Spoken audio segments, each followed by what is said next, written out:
Masak apa tu?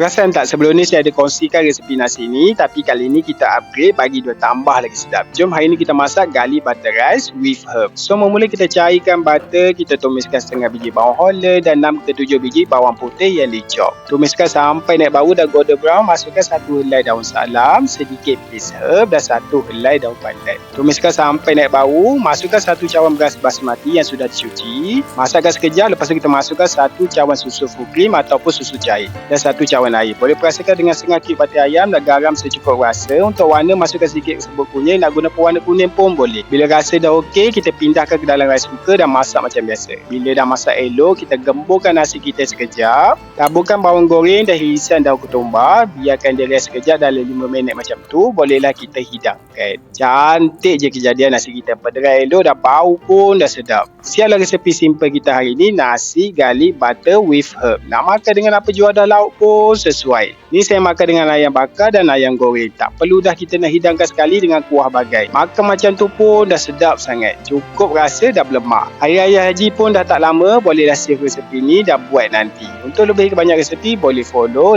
like dan komen. Jom makan.